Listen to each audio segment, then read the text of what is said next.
Bonsoir à tous, bienvenue à ce flash d'information.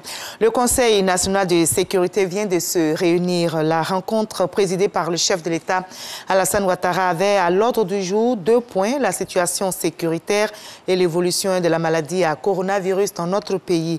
Le Conseil s'est réjoui des bons résultats obtenus dans la lutte contre l'orpaillage clandestin. Des sites ont été démantelés et 61 personnes interpellées. Au niveau de la pandémie de Covid-19, le nombre de cas est en baisse constante depuis le mois de septembre. On y reviendra à 20 h et vous aurez le communiqué final de ce CNS en fin de journal. Ils se distinguent par leur travail et par leur talent dans leur secteur d'activité. Leur mérite est reconnu par l'État et ils seront récompensés demain à la journée d'excellence présidée par le chef de l'État, Alassane Ouattara. Les lauréats qui seront mis en lumière sont au nombre de 84. Ils recevront un trophée, un diplôme et une enveloppe. Le gouvernement entend ainsi faire des émules, susciter le goût de l'effort et du travail acharné au sein de la société ivoirienne. Mais après la cérémonie, que deviennent au juste nos lauréats? Notre reporter Mama Taoré est justement retourné sur les traces des anciens primés de la journée d'excellence et nous en saurons davantage dans le dossier politique de ce 20 h.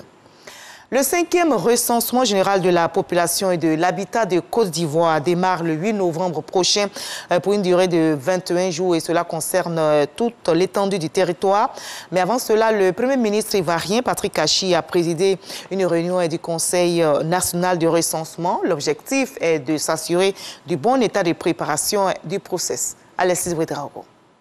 À la table de séance ce mercredi, le Conseil national de recensement. Les ministres engagés pour la bonne conduite de l'opération qui démarre le 8 novembre prochain passent en revue auprès du Premier ministre les derniers éléments à parfaire. Le gouvernement est prêt. Nous avons besoin de la presse pour que toute la Côte d'Ivoire sache que l'opération est importante, que l'opération va démarrer le 8. C'est une date qui est à présent figée et qu'il est important que chacune et chacun se fasse recenser gratuitement et que nos agents recenseurs sont des agents qui ont été vaccinés, que nos agents recenseurs seront protégés, ils seront assez reconnaissables et ils seront protégés pour la sécurité des personnes qui seront interrogées. Les populations sur toute l'étendue du territoire sont invitées à se faire recenser en toute confiance durant les 21 jours de l'opération. Ce nouveau recensement général de la population est le 5e organisé par le pays. À l'étranger, en Afrique du Sud, le dépouillement des votes pour les municipales est pratiquement terminé et la commission électorale SATEL a publié les résultats définitifs. Le parti au pouvoir, l'ANC, arrive en tête avec un score de près de 45%. Une première pour le parti historique de Nelson Mandela qui passe ainsi sous la barre des 50% de suffrage depuis son arrivée au pouvoir en 1994. Les élections municipales sud-africaines ont eu lieu, je rappelle, le 1er novembre dernier. Il s'agit d'élire les membres des 278 municipalités du pays réparties en conseils municipaux, métropolitains et districts municipaux.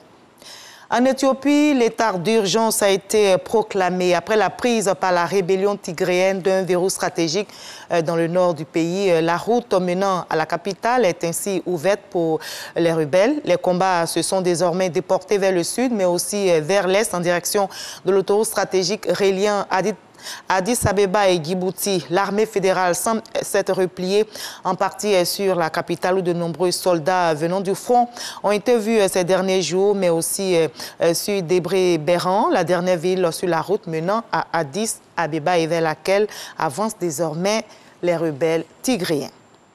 Au moins 19 pays, dont les États-Unis et le Canada, ont annoncé aujourd'hui s'engager à mettre un terme d'ici fin 2022 au financement à l'étranger de projets d'énergie fossile sans technique de capture de carbone, investir dans des projets liés aux combustibles fossiles non assortis des systèmes de capture du carbone comporte de plus en plus des risques sociaux et économiques. Et l'annonce a été faite, comme vous le voyez sur ces images, au cours de la conférence internationale sur le climat COP26. À Glasgow. Et moi, je vous retrouve à 20 h pour la grande édition, mais juste après ce Flash Info. Suivez l'info régionale pour voir toutes les nouvelles de nos régions ici en Côte d'Ivoire. Allez, à tout à l'heure.